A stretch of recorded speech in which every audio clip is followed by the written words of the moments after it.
Nunca pensei que ajudar a pagar a festa da minha própria irmã se transformaria na maior humilhação da minha vida. Diante de dezenas de convidados, meu pai decidiu me ensinar uma lição, e minha irmã achou graça. Naquele instante, eu entendi que não estava ali como família, mas como alvo. O que eles não imaginavam é que aquele gesto, feito para me diminuir, mudaria tudo. Um silêncio, uma saída discreta e uma escolha que ninguém esperava deram início a uma sequência de consequências que ainda ecoam até hoje. Esta não é uma história sobre vingança gritante, mas sobre limites, dignidade e o preço que algumas pessoas pagam quando expõem quem sempre foi tratado como invisível. Se você já se sentiu rejeitado por quem deveria te proteger, escute até o final. Essa história pode dizer mais sobre você do que imagina. Olá, seja bem-vindo ao canal Histórias Surpreendentes. Curta e se inscreva nesse canal, aproveite e ative as notificações, comente aqui de qual cidade você está assistindo, vou adorar saber e deixar um coração no seu comentário. Eu aprendi cedo que, na minha família, amor nunca foi algo distribuído de forma justa. Ele tinha endereço certo, nome definido e um sorriso que sempre vinha antes do meu. Desde pequena, entendi que eu ocupava um lugar funcional. Não era a filha celebrada, nem a prioridade, muito menos o orgulho. Eu era a que ajudava. A que resolvia. A que pagava quando faltava. A que aparecia quando precisavam, mas desaparecia quando queriam brilhar. Minha irmã, Larissa, sempre foi o centro. Tudo nela era motivo de aplauso. Um simples comentário virava risada, um erro virava desculpa, um capricho virava obrigação para todos ao redor. Meus pais nunca esconderam isso. Diziam que cada filho era de um jeito, mas, na prática, só um jeito importava. O dela. Eu cresci ouvindo que precisava entender, que precisava ser madura, que precisava aceitar. Aceitar virou um hábito perigoso. Na vida adulta, eu saí de casa cedo. Não por coragem, mas por sobrevivência. Trabalhei, estudei, me organizei sozinha. Nunca fui de ostentar. Sempre acreditei que estabilidade era mais importante do que aparência. Enquanto Larissa trocava de celular todo ano e fazia planos que nunca incluíam pagar por eles, eu juntava dinheiro, fazia escolhas difíceis e aprendia a engolir comentários atravessados em reuniões de família. O curioso é que, quanto mais eu crescia, mais parecia que precisava provar meu valor dentro da própria casa. Não importava o quanto eu ajudasse, nunca era suficiente. E eu ajudava. Financeiramente, emocionalmente, silenciosamente. Meus pais sabiam disso. Larissa sabia disso. Todos sabiam. Ninguém agradecia.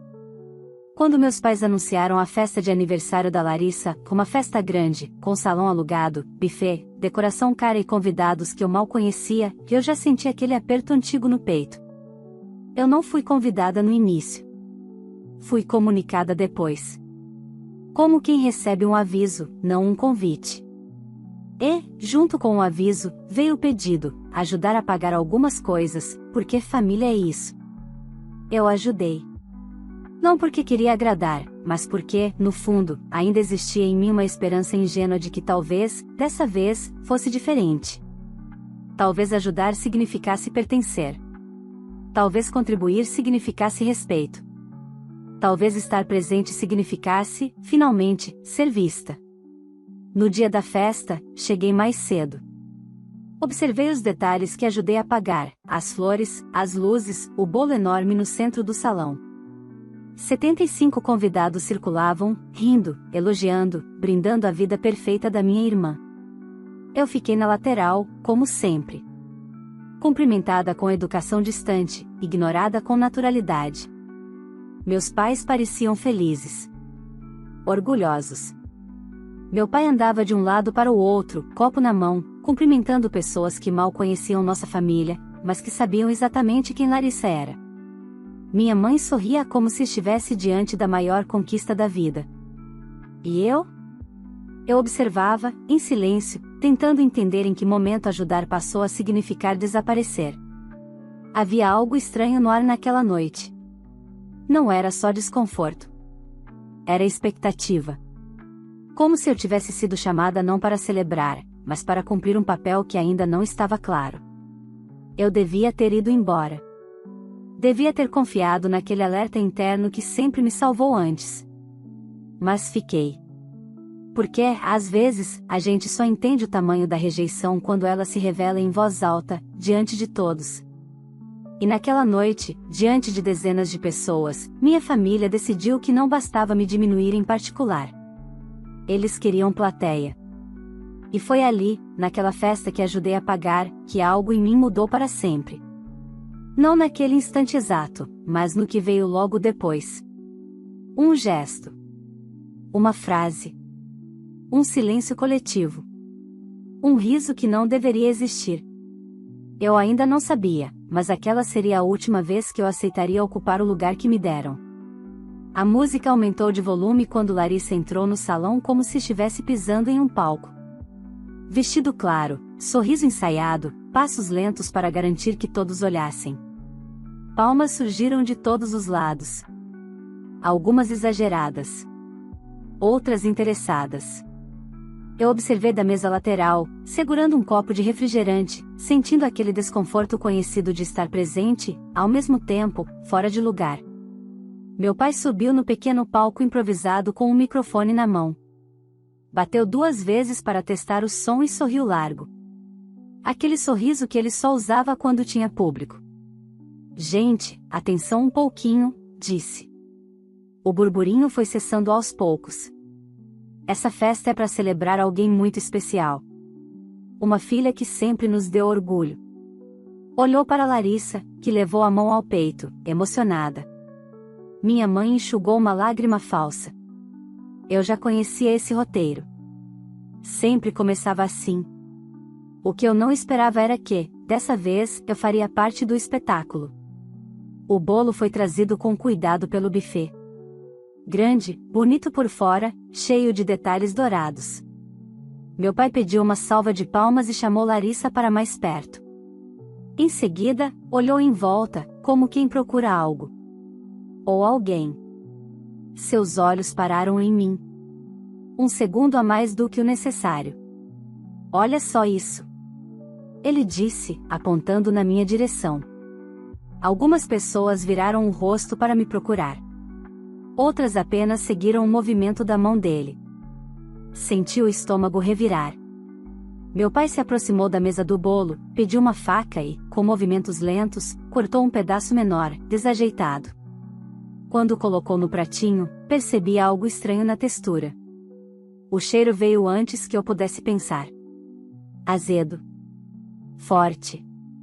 Ele caminhou até mim com o prato na mão. Cada passo parecia calculado. Parou na minha frente. O salão inteiro observava. 75 pessoas em silêncio curioso. É isso que você merece, disse, autossuficiente para todos ouvirem. Ajudar a pagar a festa da sua irmã não muda o jeito que a gente enxerga você. O riso não veio de imediato. Houve um segundo de confusão, como se as pessoas estivessem tentando entender se aquilo era uma piada. Foi Larissa quem quebrou o clima. Ela se aproximou, inclinou a cabeça e olhou para o prato com desprezo. Mana, agradece por estar aqui, disse, rindo. Porque nem aqui era para você estar. Fica ali no cantinho para não atrapalhar, tá? A gargalhada veio em ondas. Primeiro algumas pessoas, depois mais, até virar um som coletivo. Alguém bateu palma. Outra pessoa comentou algo que eu não ouvi. Meu corpo ficou imóvel. Não por choque, mas por clareza. Tudo fez sentido de uma vez. Olhei para o prato. O bolo estava realmente mofado por dentro. Esverdeado, úmido, impossível de disfarçar. Não era um erro. Era uma escolha. Meus pais esperavam uma reação. Larissa esperava humilhação. Os convidados esperavam entretenimento. O que receberam foi silêncio. Eu não chorei. Não gritei. Não discuti. Coloquei o prato de volta na mesa mais próxima, alinhei o copo ao lado e respirei fundo. Percebi celulares sendo erguidos. Algumas telas já apontadas para mim. Sorrisos ansiosos. Eu não daria isso a eles. Peguei minha bolsa, atravessei o salão sob olhares atentos e fui até a saída. Atrás de mim, ouvi risadas e alguém dizendo: "Isso foi pesado." Outra voz respondeu: "Ela mereceu." Do lado de fora, o ar parecia mais frio do que realmente estava. Fiquei parada por alguns segundos, sentindo o coração bater forte, mas firme. Eu sabia que algo tinha sido registrado. Sabia que aquilo não ficaria ali. O que eu ainda não sabia era o quanto aquela cena, pensada para me diminuir, estava prestes a expor muito mais do que eles imaginavam. E, pela primeira vez, eu não senti medo do que viria depois. Eu não dirigi imediatamente. Sentei no carro com as mãos apoiadas no volante, sentindo o cheiro adocicado do salão ainda preso à minha roupa, misturado àquele azedo impossível de esquecer. Não era o bolo. Era a certeza. A cena se repetia na minha cabeça não como dor, mas como confirmação. Tudo que eu sempre tentei negar tinha sido dito em voz alta, diante de testemunhas. O celular vibrou antes mesmo de eu ligar o motor. Uma mensagem.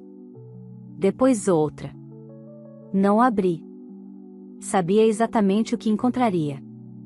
Quando finalmente cheguei em casa, larguei a bolsa no sofá e fui direto ao banheiro.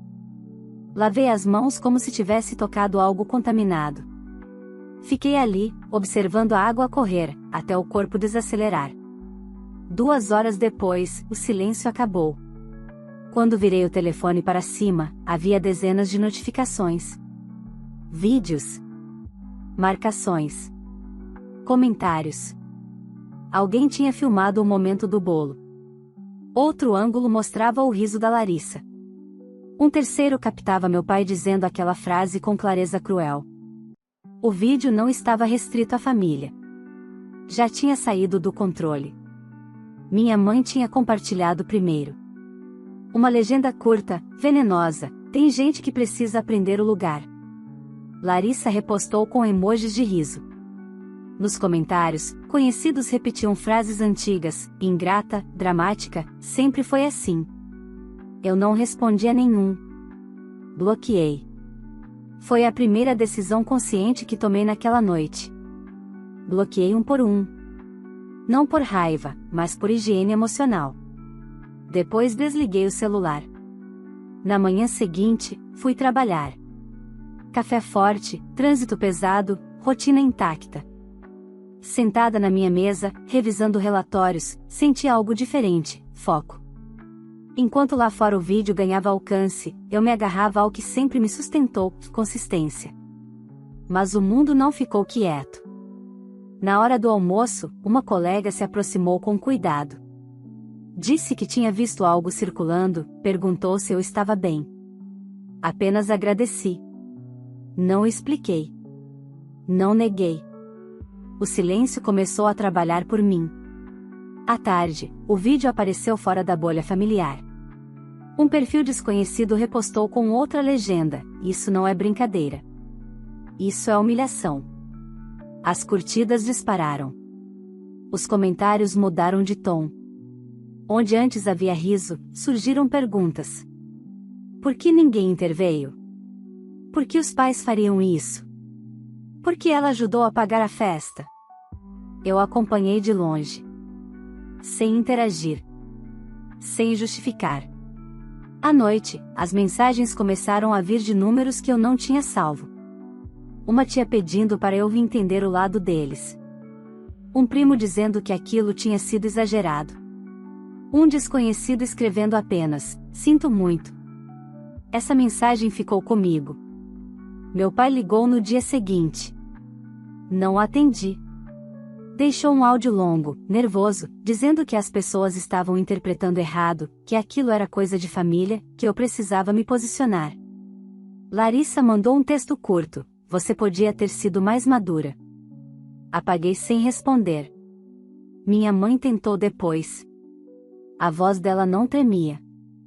Disse que eu estava expondo todos, que aquilo estava prejudicando a imagem da família, que eu sempre fui ressentida. Ouvi até o fim. Quando desliguei, algo se fechou definitivamente dentro de mim. Enquanto isso, o vídeo continuava avançando. Alguém ampliou o trecho do bolo. Outro perfil destacou a frase do meu pai. Uma página maior compartilhou perguntando como aquilo podia ser normalizado. O que era para ser um espetáculo controlado virou um espelho público. No terceiro dia, meu nome apareceu nos comentários. Não como ataque. Como pergunta. Alguém me reconheceu de um projeto antigo, conectou pontos, corrigiu versões. Não precisei confirmar. A verdade começou a caminhar sozinha. Foi nesse momento que percebi, eu não precisava correr atrás de nada. Eles tinham me chamado ao centro para me diminuir. Agora, o centro estava iluminando quem eles realmente eram. E aquela festa, que deveria ser o auge da Larissa, tinha se tornado o início de algo que nenhum deles sabia como parar. No quarto dia, a festa já não era mais lembrada como aniversário. Era chamada de outra coisa. Eu percebi isso quando vi um recorte do vídeo fora de contexto, com uma legenda simples: quando a humilhação é pública demais para ser chamada de piada. Aquilo deixou de ser sobre mim. Passou a ser sobre algo maior: poder, controle e crueldade disfarçada de família. Continuei sem me pronunciar. Não por medo, mas porque eu sabia exatamente como minha família funcionava. Eles se alimentavam de reação. Sempre foi assim. Qualquer explicação minha viraria combustível para a distorção. Então eu segui com a minha rotina como se estivesse protegendo algo frágil e precioso, minha paz recém-descoberta. No trabalho, os olhares mudaram. Não eram de curiosidade vazia, mas de respeito silencioso. Um gestor me chamou para uma conversa rápida. Disse que, se eu precisasse de qualquer ajuste, estava à disposição. Não pediu detalhes. Não quis saber da história completa. Apenas reconheceu o impacto. Enquanto isso, do outro lado, o castelo começou a rachar. Larissa tentou recuperar o controle da narrativa. Postou fotos da festa, escreveu textos longos sobre inveja e gente que não suporta ver o brilho alheio. Mas algo tinha mudado. Os comentários já não obedeciam. Pessoas perguntavam sobre o vídeo. Marcavam o trecho do bolo. Questionavam o riso. Ela apagava, bloqueava, restringia. Quanto mais tentava se explicar, mais evidente ficava a encenação. Meu pai foi o próximo. Gravou um vídeo sério, sentado na sala de casa, dizendo que tudo tinha sido tirado de contexto, que sempre fomos uma família unida, que brincadeiras existem em todo lar. O problema é que o contexto estava inteiro gravado. Cada palavra. Cada riso. Cada silêncio. Minha mãe optou por algo diferente. Silêncio absoluto. Sumiu das redes. Cancelou compromissos. Evitou aparições. Para alguém que sempre viveu de imagem, aquilo era mais revelador do que qualquer defesa. As consequências começaram a aparecer em pequenos sinais. Convites que deixaram de chegar. Pessoas que atravessavam a rua. Um comentário sussurrado em um mercado. Nada explosivo. Tudo acumulativo. Do tipo que desgasta. Eu observei tudo à distância. Sem satisfação. Sem culpa. Apenas com a estranha sensação de estar assistindo a algo que nunca foi minha responsabilidade. Uma semana depois da festa, recebi uma mensagem da mãe de uma amiga antiga da Larissa. Ela não me conhecia bem. Disse apenas que tinha visto o vídeo, que ficou perturbada e que precisava dizer que aquilo não era normal. A mensagem terminou com um pedido de desculpas que não era dela, mas parecia pesar menos por isso. Foi nesse momento que entendi, o que mais incomodava a minha família não era a exposição.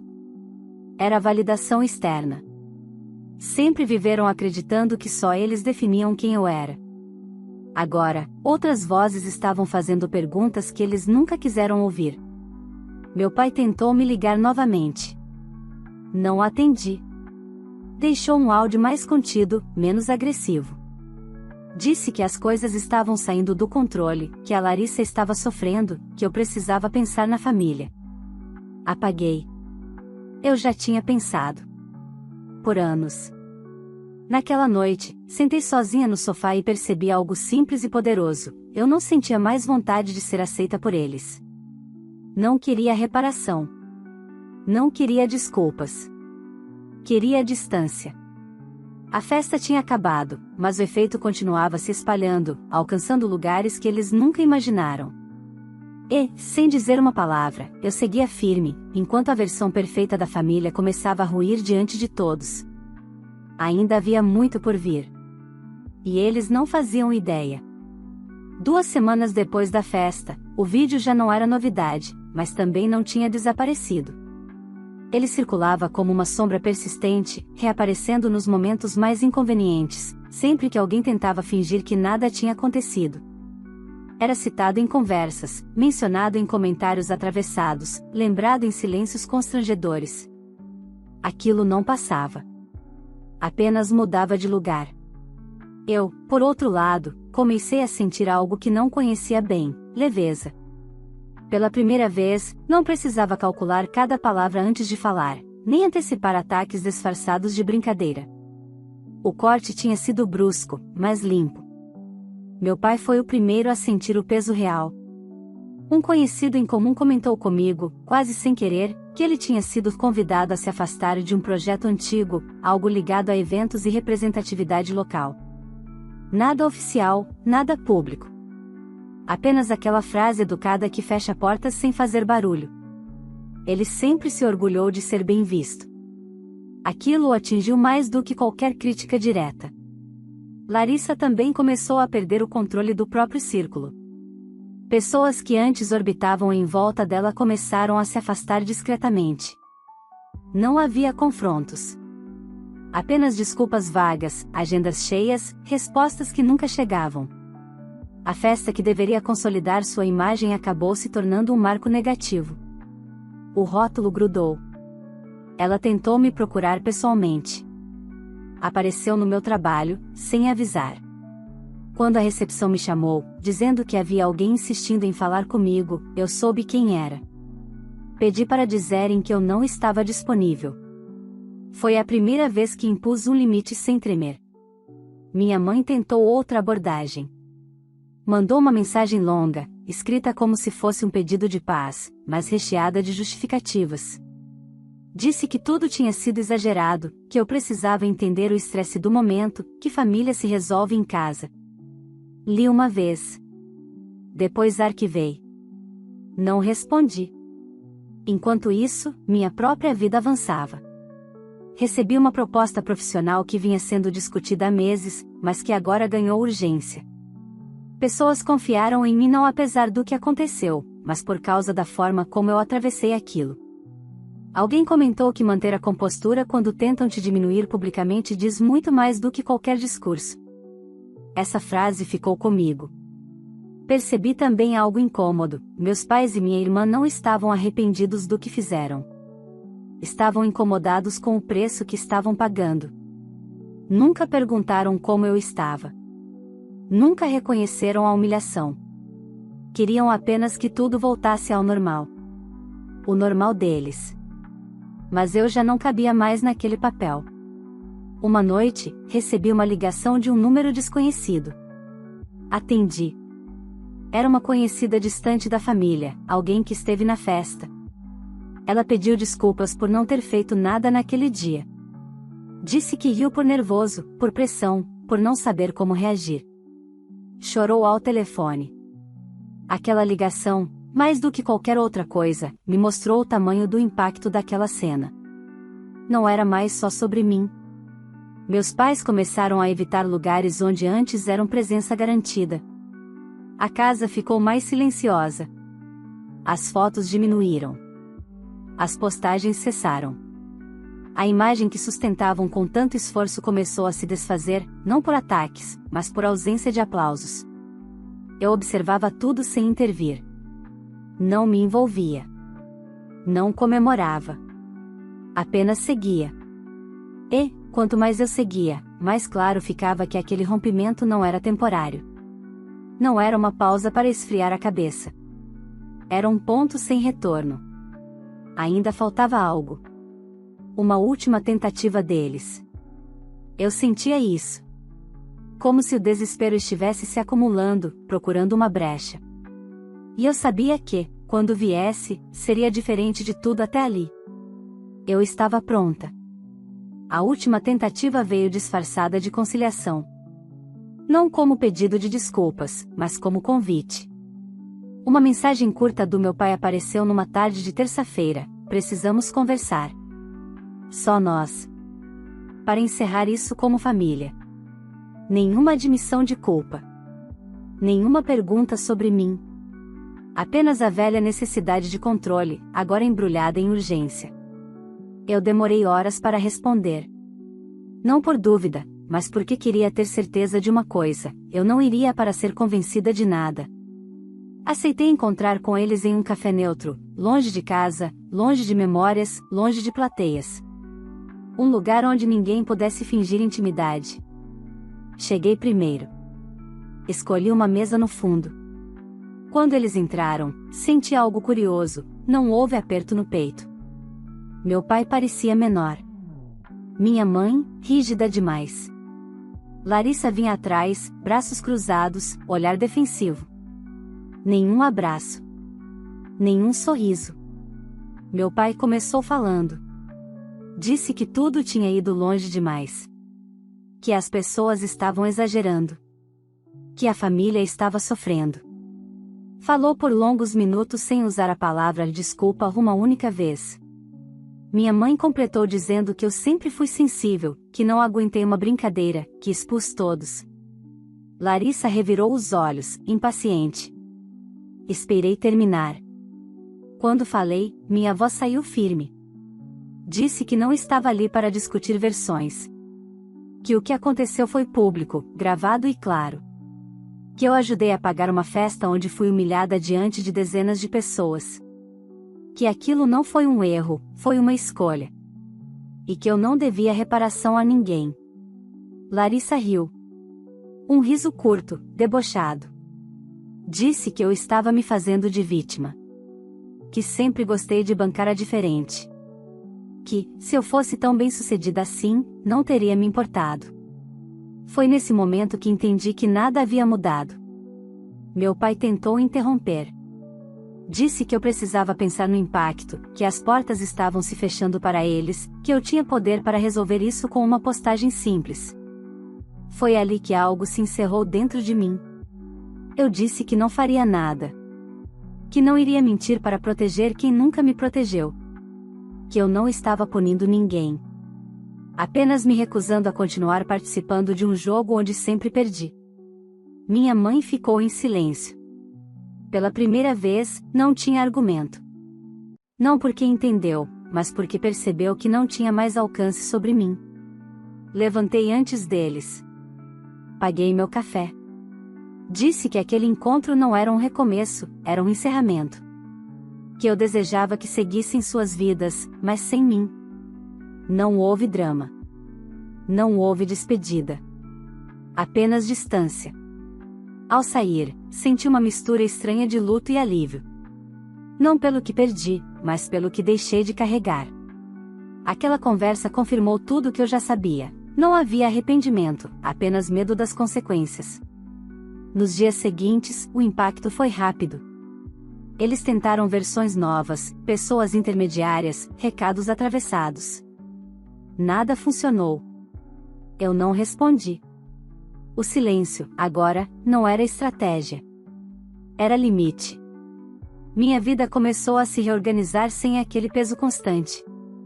Planos que eu adiava ganharam espaço. Decisões ficaram mais fáceis. Pessoas novas se aproximaram sem precisar competir com fantasmas antigos. Mas eu sabia que ainda faltava o fechamento real. Não público. Não digital. Interno. Algo que só a última peça dessa história poderia trazer. E ela estava mais próxima do que eu imaginava. O fechamento não veio com aplausos, nem com um pedido de desculpas tardio. Veio em forma de rotina. De dias que seguiram sem interrupções, sem mensagens inesperadas, sem o peso constante de antecipar o próximo ataque. Pela primeira vez, o silêncio não doía. Ele organizava.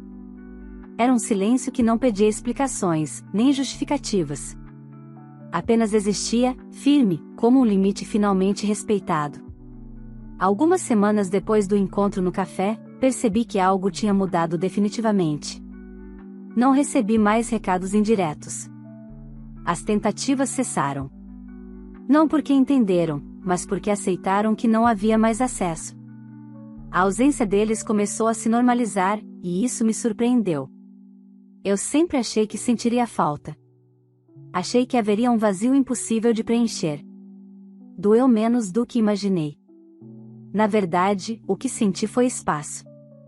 Soube por terceiros que minha mãe deixou de frequentar eventos onde antes era presença certa.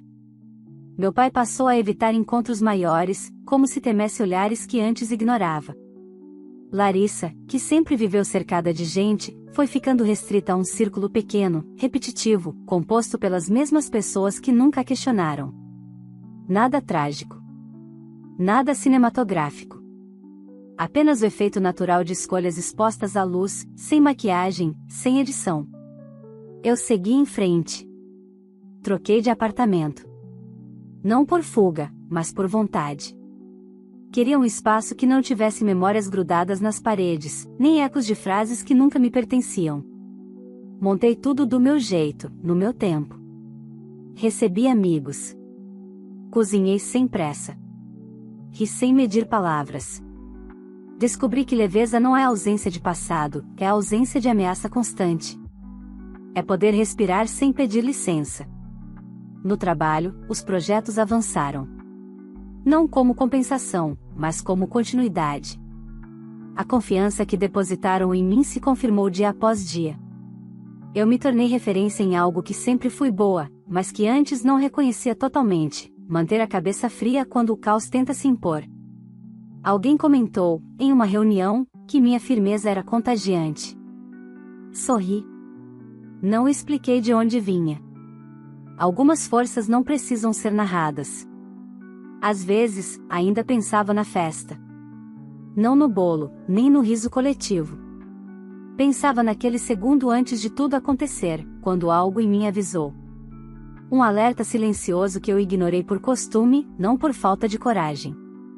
Aprendi a ouvir esse aviso tarde demais naquela noite, mas cedo o suficiente para o resto da vida. Não houve reconciliação. Não houve abraço final. Não houve foto de família refeita, nem mensagem simbólica em datas importantes. E, pela primeira vez, isso não pareceu uma perda. Pareceu uma escolha madura. Uma escolha consciente de não voltar para lugares onde eu só era tolerada. Entendi que família não é quem te chama para perto só para te diminuir melhor. Amor não exige que você aceite migalhas em troca de pertencimento. E respeito não nasce do sangue, mas do limite que você sustenta quando decide não negociar sua dignidade. Quando alguém me pergunta se me arrependo de não ter tentado mais uma vez, a resposta é simples: eu tentei por anos. Tentei sendo compreensiva, sendo discreta, sendo útil, sendo conveniente. O que fiz depois não foi desistir. Foi parar de me abandonar. Hoje, não carrego raiva. Carrego clareza. Sei exatamente quem sou sem precisar provar nada a ninguém. Sei o que aceito e, principalmente, o que não aceito mais. Aprendi que paz não é ausência de conflito, é a ausência de pessoas que precisam do seu sofrimento para se sentirem maiores. Aquela festa marcou o fim de uma versão antiga de mim. A que se calava para manter a paz dos outros. A que pagava para ser tolerada. A que confundia presença com amor e silêncio com maturidade. A mulher que saiu dali naquela noite não voltou para a casa menor. Voltou maior do que jamais foi permitida ser. E isso, eu aprendi, é o tipo de crescimento que ninguém pode tirar. Nem família. Se essa história tocou você em algum nível, curta este vídeo para que ele alcance mais pessoas que também precisam ouvir essa mensagem. Inscreva-se no canal se você acredita que histórias reais, ou inspiradas na realidade, têm o poder de abrir os olhos, fortalecer e libertar quem já se sentiu diminuído dentro da própria família. Compartilhe este vídeo com alguém que talvez esteja vivendo algo parecido e ainda não conseguiu colocar limites. Às vezes, uma história é tudo o que falta para alguém perceber que não está sozinho. Agora eu quero saber de você: você faria o mesmo que a filha fez? Você teria coragem de se afastar, mesmo sendo família, para proteger sua dignidade? Deixe sua opinião nos comentários e me diga também de qual cidade você está assistindo, que eu faço questão de dar um coração em quem comenta e participa. Sua voz importa. Sua história importa. E aqui, ninguém precisa se calar para pertencer.